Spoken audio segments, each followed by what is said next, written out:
Jenna and I first crossed paths about 7 years ago, and we hit it off immediately, forming a close bond. We were both raised in the heartland of America, where our strong Christian values put God above everything, even family. Sundays were spent in church, discussing our future and what life had in store for us. I built a solid career as an engineer, with plenty of prospects, while Jenna excelled in her job selling accounting software for a big tech company out of Dallas. Before we got married, my parents, with their considerable wealth, gifted me a 3-bedroom house as a graduation present. They believed in sharing their success while they were still alive, unlike most who wait until after they're gone. Jenna and I tied the knot a little over 5 years ago, and since then, it's been like an ongoing honeymoon. Our sex life was passionate, with us coming together at least 4 times a week.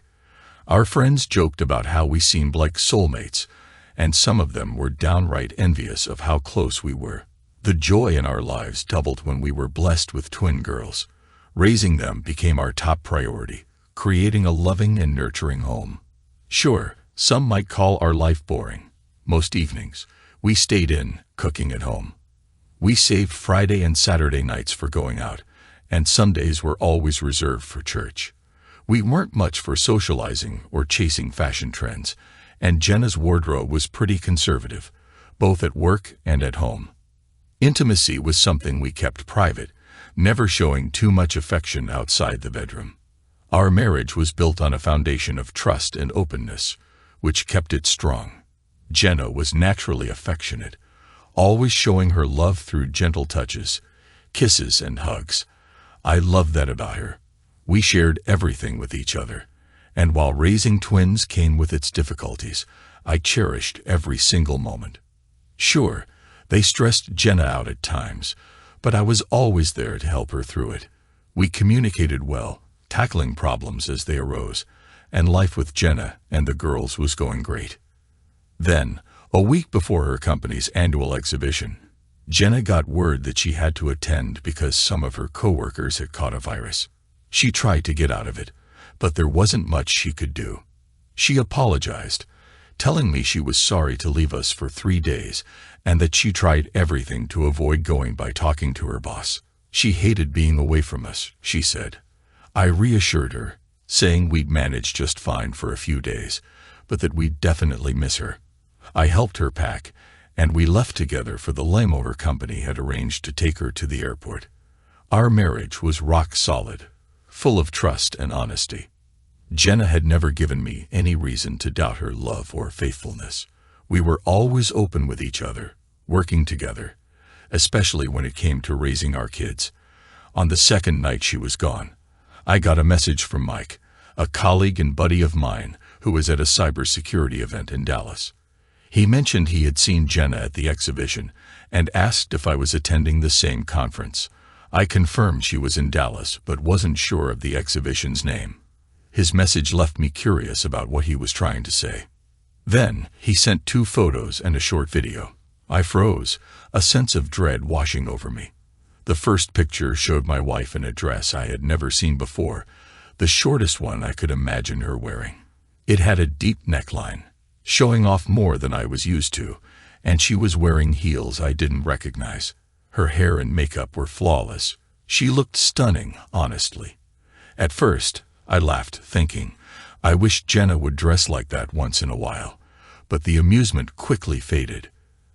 The next picture was of her sitting close to some guy. Her boss, I realized, Tom Foster. I just stared, my mind numb, unable to process what I was seeing. Then came the last image, a close-up of Jenna smiling and looking into Tom's eyes. My heart dropped. I told myself there had to be a reasonable explanation, but it was hard to believe. The video was next. It was short, but the impact was massive. In it, Jenna kissed Tom, her arms wrapped around his neck while his hand rested on her chest. In that instant, my world collapsed. I couldn't breathe. I felt sick. Tears poured down my face. A message popped up. Are you okay? What do you want me to do? Do you want me to check on her? I responded, yes, I'll call her right now. I dialed Jenna's number, but it went to voicemail after a few rings. I left a message, telling her we missed her and hoped she was having a good evening. Then I messaged Mike to update him. "I just tried to reach her," I said. Mike replied quickly, sounding guilty. "Hank, I'm sorry about all this." She looked at her phone, saw the call, and just put it back in her bag. I've never seen her act or dress like this. "It's all right, Mike. Thanks for telling me. You've been a good friend. I'll handle this. No need to follow her. Just keep me posted if anything else comes up." "Are you gonna be okay, man?" "No, but I'll manage. I know what I need to do. Thanks again." I sat in the dimly lit living room, nursing a strong drink, trying to make sense of everything. How had I missed this? How long has it been going on? Nothing added up. Our relationship had only gotten stronger in the past 6 months. We were closer than ever. None of it made sense. An hour later, Mike sent more photos and videos. One clip showed them dancing, his hand resting on her back. Another captured a kiss on the dance floor. A photo showed them locked in a deep kiss, completely unaware the music had stopped. I knew it was over between Jenna and me, but there was still so much I needed to understand and work through.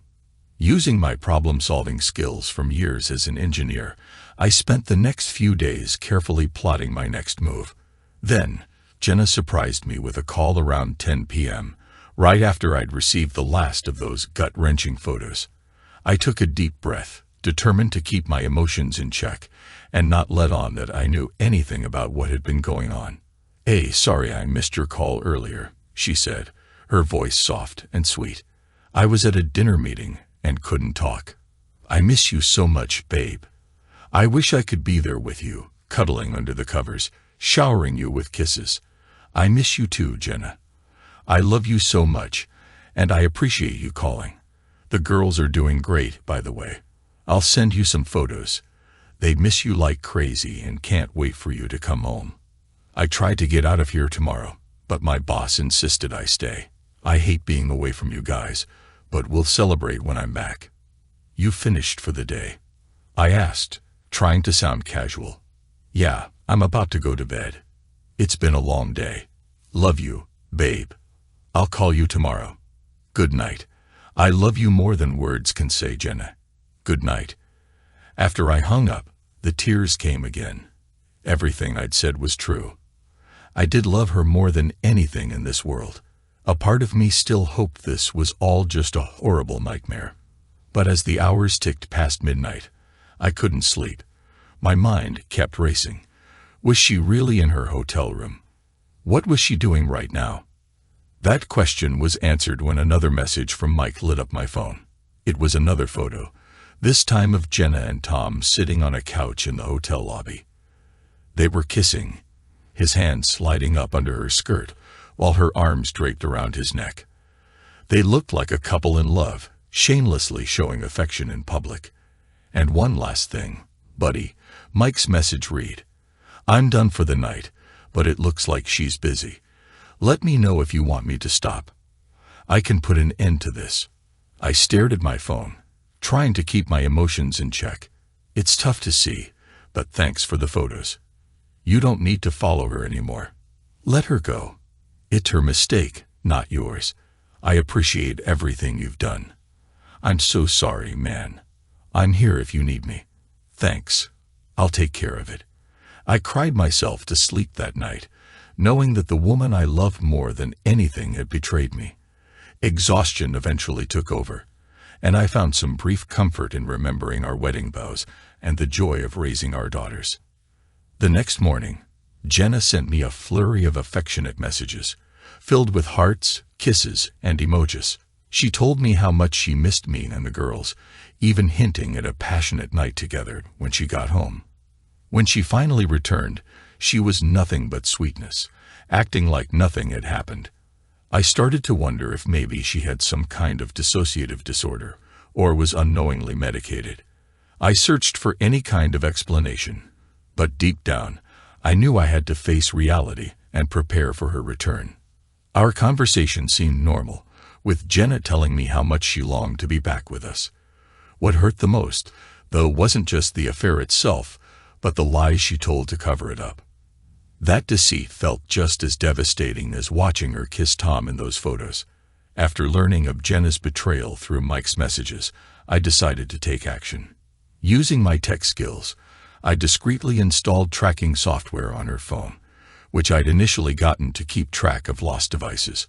I made sure to get the latest version, and even walked Jenna through setting it up, acting like it was just for convenience.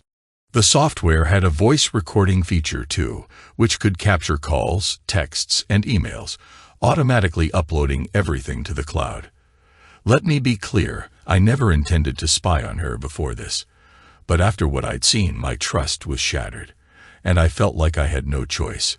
My top priority now was protecting our daughters, and if possible, salvaging our marriage. Caring for the twins kept me busy, which gave me some reprieve from the constant heartache. Whether it was making them breakfast, cleaning up their toys, or playing dolls, those moments were a lifeline amidst the chaos. Let me tell you, taking care of 3-year-old twins is no small feat. It was around 2 p.m., and I had just put the girls down for their nap. After tidying up the house and taking a shower, I sat down at the kitchen table to catch up on things. Jenna had sent me 6 more sweet messages, saying she'd call at 5 p.m. when her workday ended. After reading through them, I logged into the cloud account from my laptop and reviewed everything that had been recorded since I'd set up the spying software. I was speechless as I read through the texts between her and Tom. Here are just a few excerpts. "You were amazing last night, babe. Can't wait for tonight. Thanks, honeybee. I had a great time too. Let's meet in my room after work before dinner. Sounds good, but I need to call my husband first. I'll be ready by 5:15. Does he suspect anything? Of course not. He thinks I'm still in love with him. We've kept it a secret for over 6 months, and he has no clue. Don't worry. My blood boiled. Honeybee." That was my nickname for her, something I called her during our most intimate moments. Now she'd given it to him. How blind had I been? What kind of fool was I? I slammed the laptop shut and hurled a lamp across the room, watching it smash against the wall. Rage that I had been holding in finally exploded. Just as I was about to throw something else, I heard the twins crying from their room. Their cries brought me back to reality, and I quickly calmed down. I rushed into their bedroom, scooping them up in my arms, holding them until they settled down.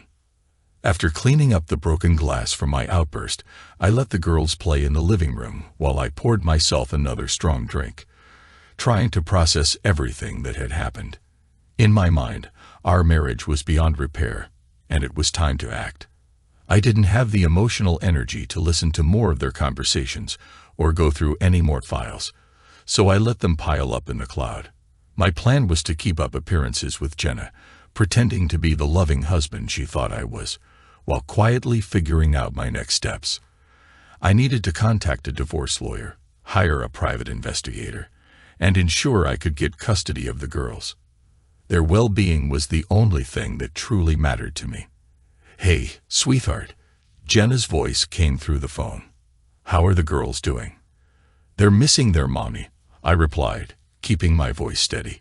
"Oh, I miss them so much," she said, her voice filled with affection.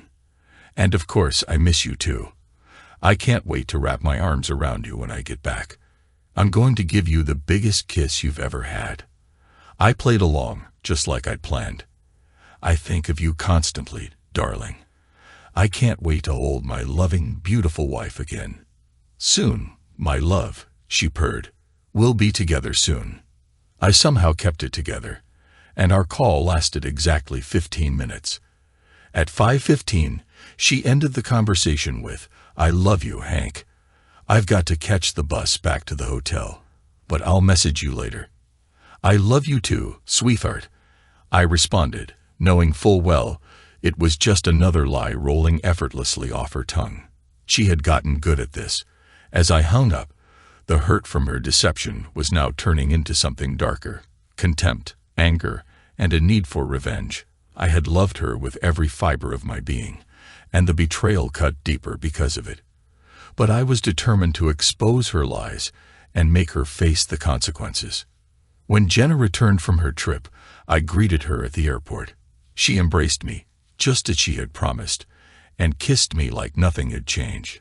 Either she was a world-class actress, or she still genuinely cared for me. I couldn't figure it out. Was her affair with Tom purely physical, or was there something more? Her behavior continued to confuse me. That evening, she spent a solid hour with the girls, relishing every moment with them.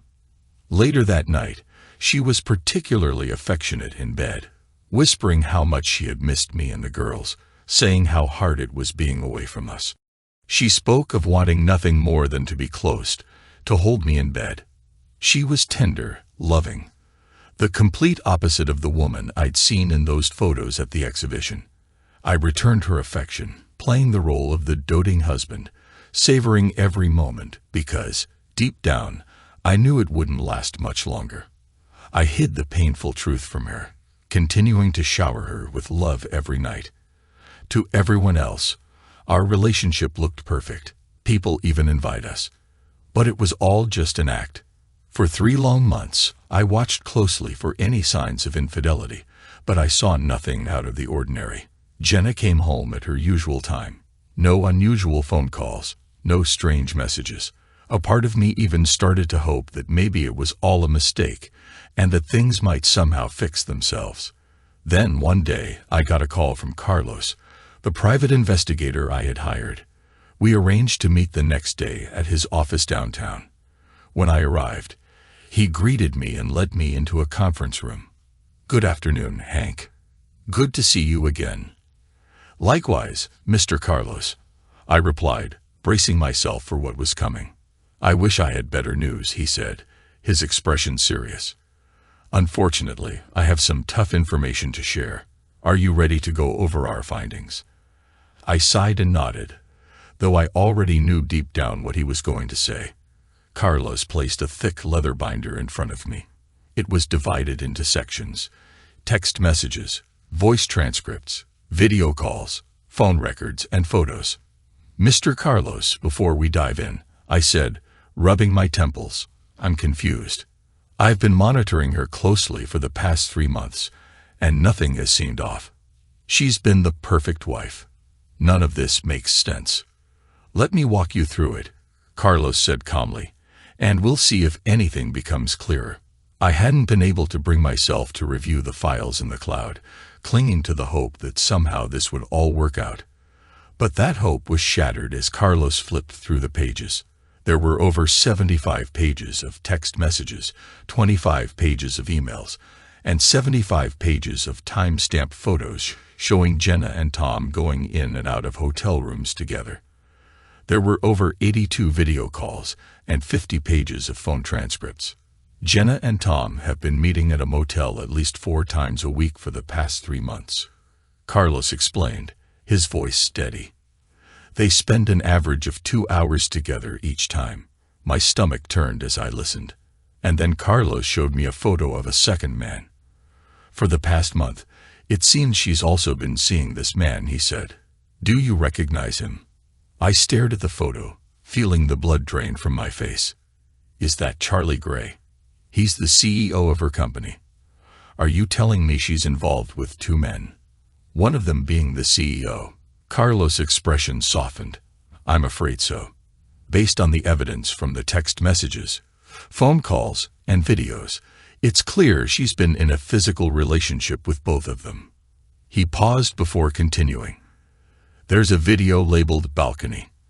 It shows them engaging in an intimate moment on the balcony, with Charlie behind her as she leans over the railing. They didn't realize they were being recorded. The footage is in high definition. We have clear close-ups of their faces, and the audio was recorded too." Carlos played the video on a massive 80-inch screen. My heart shattered into a million pieces as I watched the woman I once adored lean over the railing, with her CEO standing behind her. I felt like I was going to be sick. I had to step out of the room for a few minutes to regain my composure before I could face more of it. When I returned to the conference room, I urged Carlos to continue. I needed to know everything about what my wife had been up to. The video labeled Balcony 2 showed your wife with both Charlie and Tom at the same time, Carlos said, his tone somber. I'm sorry to have to show you all of this, but since they were in public, these recordings could be useful if you decide to move forward with your divorce and custody case. I sat there, my mouth hanging open, still struggling to comprehend how this could be Jenna. I prayed desperately that there had been some mistake. Hank, Carlos continued, we've looked into both Tom Foster and Charlie Gray. Tom has been married for 10 years and has 4 young kids. Charlie has been married for 25 years with 3 grown children. The text messages between your wife and Tom reveal that Tom introduced Charlie into their activities after Jenna expressed interest in, well, a love triangle. It's tough to read, but I'll leave it with you to review on your own time. Here's the folder and a USB drive with everything. Your lawyer will likely need them both. When I met with my lawyer, she was shocked at the sheer volume of evidence we'd gathered. She couldn't believe that Jenna had managed to hide her infidelity so well at home. Jenna kept playing the role of the devoted wife and mother, acting like everything was perfectly normal. My lawyer laid out the various legal options based on the evidence I'd provided, but she needed time to review everything fully. We scheduled another appointment for the following week, and I instructed her to start filing the divorce papers as soon as possible. As I left the lawyer's office, I felt hollow inside. I knew it was over long before these meetings, but watching those videos had extinguished any last hope of reconciliation. I couldn't shake the question, who was this woman I thought I knew? Later that evening, after putting the girls to bed, Jenna and I sat down to watch a movie I found on Netflix called Unfaithful. I'd heard it was good, so I casually suggested we give it a shot. Knowing the film's theme, I had prepared myself for a conversation I needed to have. During the movie, I nonchalantly mentioned a female intern at my office who had been flirting with me for months. Can you imagine me with another woman? I chuckled, trying to keep things light. Jenna's eyes narrowed. Really? Who? If I catch you even thinking about being with her, I'm gone. You're mine, and no one else's, she said, dead serious. It was mind-blowing how she could be so indignant about the idea, given her own actions. It was driving me mad. Hank, why didn't you tell me about her sooner? What's her name? She pressed. Relax, Jenna, I said, forcing a smile. She's just a young, flirty intern. I've completely ignored her. What about you? You're the most beautiful woman in your office. No one flirts with you. Of course not, she snapped. They all know I'm married, and I'd never cheat on you. So, in all the years we've been together, you've never once entertained the idea of being with someone else. Not even a friendly kiss. Have you ever cheated on me? Her anger flared. Are you serious right now? How could you ask me that? I constantly tell you how much I love you. I've always been faithful to you. I can't believe you'd even think that. I quickly apologized, agreeing with her to keep the peace, and we resumed watching the movie. I chuckled to myself. She could have been an actress with how convincing she was. No wonder she was so good at her job. Once the tension died down, she leaned against my shoulder, and I knew it was time. I picked up my phone, opened the messaging app, and pulled up a photo of Jenna and Tom kissing on the dance floor, his hand resting on her behind. What are you doing, Hank? Why aren't you watching the movie? Because what I'm looking at is a bit more real, I replied calmly. What do you mean? She asked, her voice growing uneasy. I muted the movie and turned my phone screen toward her. The image of her and Tom locked in a passionate kiss filled the room. She froze, her mouth moving as if to explain, but no words came out. That's quite the kiss you're giving, Tom, I said, my tone sharp. Where did you get that? She finally managed to ask. You were at dinner with your pal Tom Foster, right? My friend Mike spotted you too and texted me to confirm if it was really you. Turns out it was. And he sent me this. I've got to say, you looked stunning in that dress. I've never seen you wear something so revealing. Trying to impress your boyfriend, maybe. Go ahead, I'm all ears. What's your explanation? She fumbled for words, her confidence wavering. It was just one dance, Hank. He was drunk, and after the song ended, he grabbed me and kissed me. What you don't see is that I slapped him right after and caused a scene. I'd never let that happen. I bought that dress for a business dinner and didn't realize how revealing it was until now. I'm so sorry. I could see she was trying to salvage the situation, but I wasn't convinced. I get it, things happen. Was that the only incident?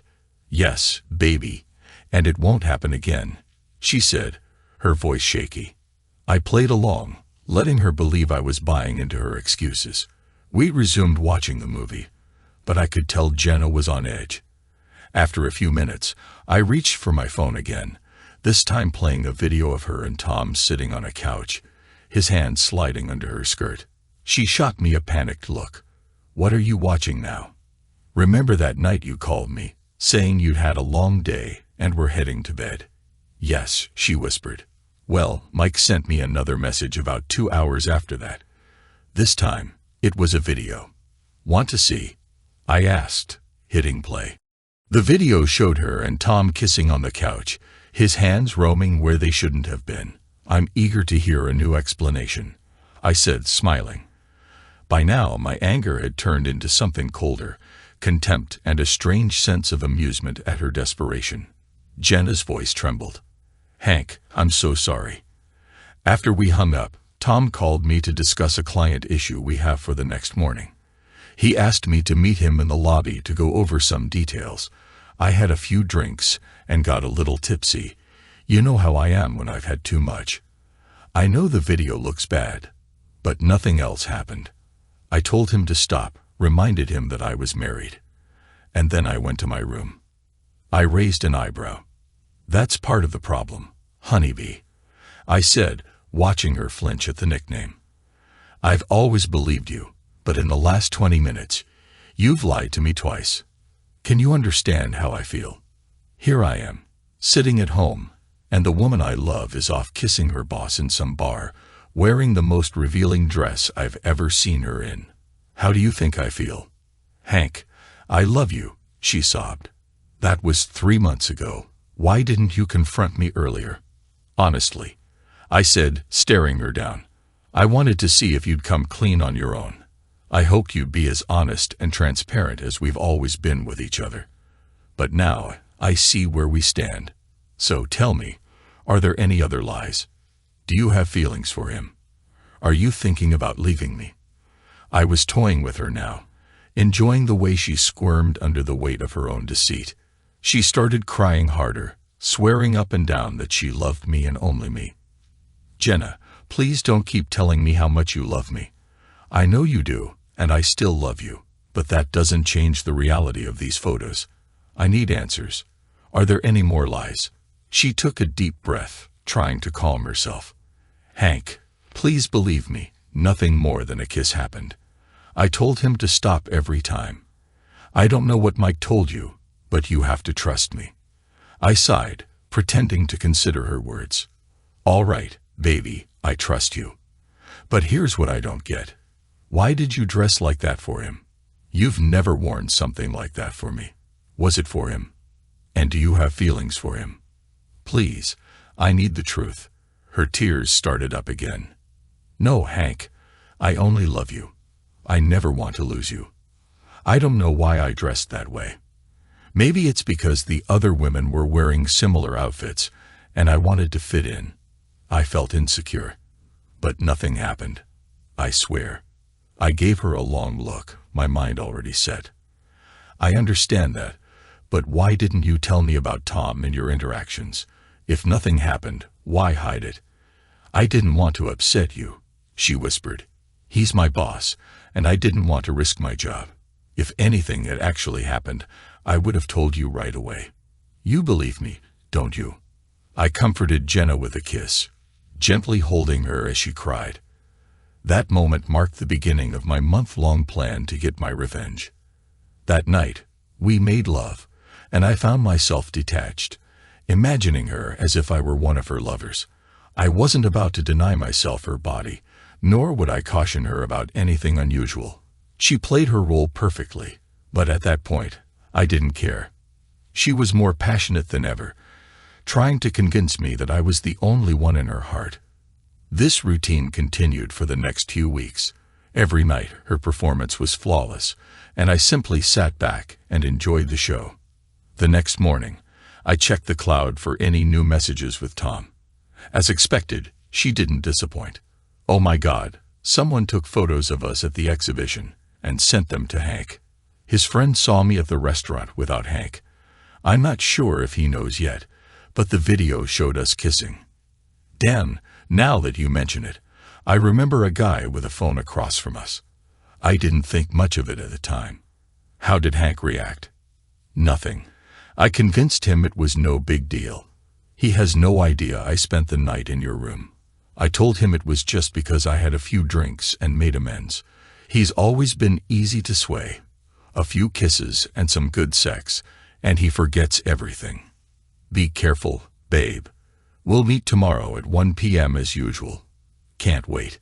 Love you, honeybee. Love you too. That was the last message. I sat there for a moment, taking it all in. Sure, I felt like the world's biggest fool, but there's a strange satisfaction in plotting your revenge. So I continued, carefully and deliberately. Meanwhile, I enjoyed watching Jenna's little charades, waiting to see how many more lies she could tell. My first priority was to secure my financial affairs. I transferred funds, closed accounts, and the like. I kept my main Visa card active but reduced the credit limit to $2,500, just enough to prevent any serious damage. Jenna remained completely oblivious to my growing rage, never suspecting the changes I was making. I confirmed with my lawyer that since I owned the house before we were married, I wouldn't be forced to leave once the papers were served. Then I composed the infamous email. I attached videos, texts, and photos, and planned to send them to all of Jenna's contacts, her friends, family, and coworkers. I also created duplicate binders to be sent to Mrs. Foster and Mrs. Gray, so they could share in the misery. These would be distributed at the same time the legal notifications were delivered.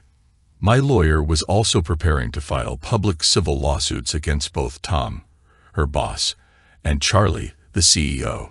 Given the company's prominence on the East Coast, my lawyer was eager to drag the CEO into the mess. We were planning to propose a settlement before the full extent of their actions was revealed. I also worked with a child services attorney to ensure I get full custody of the girls, gathering all the necessary documentation. For weeks, everything seemed normal. Jenna and I spent time with the kids, acted like the perfect couple, and kept up appearances. Our conversations avoided the elephant in the room, and I'm sure my silence drove her crazy. The uncertainty of what I was thinking must have been torture. To mess with her, I dropped a few probing questions here and there. So, Jenna, I asked casually one evening, has your boss done anything about what happened at the exhibition? Is there anything you need to tell me? I knew everything from her conversations with Tom, but it was entertaining to watch her lie. I could even predict when she was about to do it. She kept her composure, though, telling me that nothing had happened and that their interactions were strictly professional. We've been so busy, we hardly talk anymore, she said, her voice steady. I smiled to myself, still amazed at how easily she could lie to me. The mother of my children, the woman I once loved. That night, I decided to release the last of my anger. I confronted her, not with words, but by taking full advantage of her in bed. Oh my God, Hank, she gasped, breathless. What's gotten into you? You're being so wild tonight. I've never seen you like this, but I enjoyed it. I just smiled to myself, knowing this would be our last encounter before everything blew up the next day. I was going to take everything I could from my soon-to-be ex-wife. The next afternoon, the sheriff walked into the office of Omnitech Industries and asked to see Mr. Gray. Moments later, Sheriff Clark handed Charlie an envelope. Mr. Gray, you've been served. Charlie stood alone in his office, clutching the envelope, fear overtaking him as he read the complaint over and over again. He quickly summoned Tom to his office. By that time, Tom had also been served. What the hell? How did this happen? Tom demanded as he stormed into Charlie's office. If my wife finds out about this, I'm done, Charlie growled. This is on you. You promised me this woman would never leave us exposed like this. Fix this, Tom, or I'll ruin you and your family. Understand? Charlie was not a man to be crossed. He had clawed his way to the top of a multi-billion-dollar corporation and had no intention of backing down. Tom hurried out of the office, his mind racing. He needed to talk to Jenna immediately. As he made his way down the hall toward her office, he saw the sheriff leaving from the same direction. Bursting through her door, he found Jenna sitting at her desk, tears streaming down her face. What happened? She stammered, her voice choked with emotion. How did he find out? I don't know, but I've been served with divorce papers, Tom replied. And Gray and I are both facing civil lawsuits for our actions. There must be more evidence than just those 2 photos you showed me. You need to convince Hank to drop this, or Gray will destroy us. Oh my God, Tom. This is terrible, Jenna sobbed. I don't want to lose Hank. I have to find a way to fix this. Do whatever it takes, Tom urged. Go home. Talk to him. Make him see reason. Call me tonight if you can. Keep me updated. Trembling, Jenna packed up her things and drove home. The man she loved, the father of her children, was divorcing her. She didn't want it to end like this. She genuinely loved Hank, but she couldn't resist the excitement of the affair. Now she needed to make him understand that she couldn't lose him over this. When she arrived at the house, it was empty. The girls were at Hank's sister's place, as they were every afternoon while we both worked. Jenna called Hank's sister and asked if she could keep the girls overnight. Without hesitation, she agreed. Jenna showered, did her hair and makeup, and waited anxiously for Hank to come home. At 6 p.m., she heard the garage door open. Her heart pounded as she anticipated the confrontation that was about to unfold. Jenna, I said as I walked in, didn't expect to see you tonight. I figured you'd be with Tom. Oh wait, he's married with kids. This could get awkward. Hank, please, she said, taking my hand and pulling me to sit beside her on the couch. Despite everything, she looked calm, almost more pleasant than usual. She'd been preparing for this. I played along. Hank, as you already know, I was served today. But I don't want a divorce. I love you, and I need you. I won't sign those papers. Tom means nothing to me. Yes, we had sex, but it wasn't love. I just needed it. And I'm so sorry. It'll never happen again, I promise. Oh, you promise? Well, in that case, I guess I can trust you now, I said with a sarcastic smile. Let's forget everything and go back to normal. Jenna embraced me, planting a kiss on my lips. Thank you, baby. I love you so much. I'm so grateful you understand and forgive me. I won't lie to you again, I swear. I pulled away, gently pushing her aside. You're delusional, Jenna. I can't trust you anymore. After all the lies, the deceit, there's nothing left. I gave you so many chances, but you kept lying, destroying our lives. Do you even realize what you're doing to our girls? I can't look the other way. But you can't seem to understand why I'm going after Tom and Charlie. Her eyes widened in shock. Well, those partners of yours run a multi-billion-dollar company, I continued. When I leave, I'll need money to take care of the girls.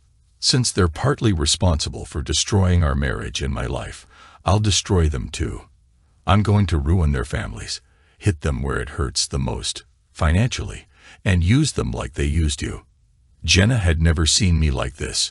Angry, focused, unshakable.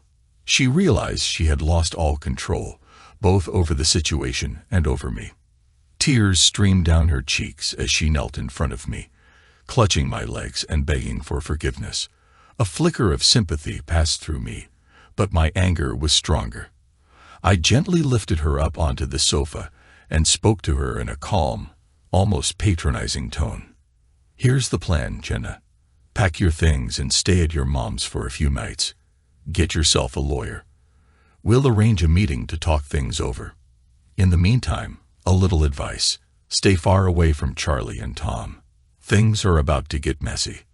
Later that night, Jenna went to her mom's house, telling her there had been a disagreement and she needed to stay for a while. At 11 p.m., she called Tom, looping Charlie into a three-way call. "Charlie, are you here?" she asked. "Yes, I'm here," Charlie replied. "Jenna, what happened? Did you manage to convince him to drop the lawsuits and the divorce?" Charlie demanded. "No," Jenna sobbed. "He kicked me out and warned me that things were about to get ugly." Charlie's voice exploded through the phone. "Jesus Christ, Tom. What have you done? You're an idiot. If my wife finds out about this, I'm finished. You swore this woman would never turn on us. Fix this, or I swear I'll ruin you and your family. Understand?" "I don't know what to do," Jenna cried. "Hank's out of control. He won't answer my calls or texts." Charlie cut her off. "Tom, you need to set up a meeting with Hank. Make sure it's somewhere loud and public. Jenna, you'll be there too. We'll try to make him back off. If he refuses, Tom and I will explain how much worse it'll be for him and his family if he doesn't drop the lawsuits. I've got people who handle things like this, and I won't hesitate to use them." Tom, shaken, replied, "Yes, Mr. Gray, I understand. Jenna, you know what you have to do." "Yes, Mr. Gray." "Good. Make it happen tomorrow. We're running out of time." Jenna and Tom hung up, both filled with dread. That night, as I listened to the call, I wasn't surprised by their desperation. I was already planning my next move. The next morning, Tom called, asking to meet and settle things. We agreed to meet at 6 p.m. in a courtyard. By 4 p.m., I was at my private investigator's office, preparing. We had cutting-edge technology, including noise-canceling mix, ready to capture clear sound even in the noisy environment of the bar. The PI was also there to film the meeting for evidence. I arrived at 6:15, intentionally keeping them waiting. When I walked up to the group, I saw Jenna with her two accomplices. "Jenna, I'm surprised to see you here with your partners. But I guess we all know where your loyalties lie. So, gentlemen, what brings us here?" Charlie spoke up first. "Hank, I'm Charlie Gray. I requested this meeting." "Gray," I said, looking him over. "You look different in person. These videos don't really do you justice. Can't say it's a pleasure to meet you." Charlie tried to stay composed. "I understand your anger, Hank. If I were in your shoes, I don't know how I'd react. But we need to discuss something important." "Go ahead," I said, playing along. "We want you to drop the lawsuits against me, Tom, and the company." I chuckled. "That's it." "Oh, sorry, no can do. Someone has to pay for taking away the most important thing in my life." I glanced at Jenna. The only woman I've ever loved, the mother of my kids. Jenna began to cry, realizing the gravity of the situation. "What will it take for you to end this and take Jenna back?" "Name your price," Charlie said, trying to sound reasonable. I leaned forward, my tone ice cold. "First, no amount of money could make me take her back. She betrayed my trust, my love, and ruined our children's lives. But I'll drop the lawsuits under two conditions. 1, I want $5 million in compensation. 2, I want to meet both your wives, and Jenna has to confess everything to them." Charlie's face twisted in anger. "Go to hell, Hank. I'll give you $100,000, and you'll sign an agreement to keep this quiet forever." I smiled, unbothered. "That's not going to cut it. But I'll drop it to $4 million on one condition. Your families must know the truth." Charlie's rage flared. "You're sealing your fate. Think it over, Hank. Drop the lawsuits and take Jenna back. It was just a fling. We can resolve this." I pulled out my phone and sent 2 prearranged text messages. Then I accessed my email and hit send on the messages containing all the videos, photos, and texts. They were now in the inboxes of Jenna's friends, family, and coworkers. Meanwhile, 2 couriers I'd stationed outside Charlie and Tom's homes were delivering packages to their wives. filled with binders of evidence. Charlie's phone rang. Then Tom's. Their wives were calling. Charlie shot me a look of pure fury. "What the hell, Hank? I'm talking to you. Are you dropping the lawsuits?" I leaned back, keeping my voice calm. "My answer to you, Tom, and Jenna is this. Go to hell." Just then, both Charlie and Tom's phones rang again. Their faces turned pale as they realized the magnitude of what had just happened. Jenna looked at me, confused. "What's going on, Hank?" she asked, her voice trembling. "Check your email," I said. "I think you'll understand soon enough." Charlie, red-faced and seething, pointed at me. "You're dead, Hank. I'll slit your throat and watch you bleed out like a dog." With that, he stormed out of the bar. Tom, on the verge of tears, turned to me. "Why? Why would you do this to me?"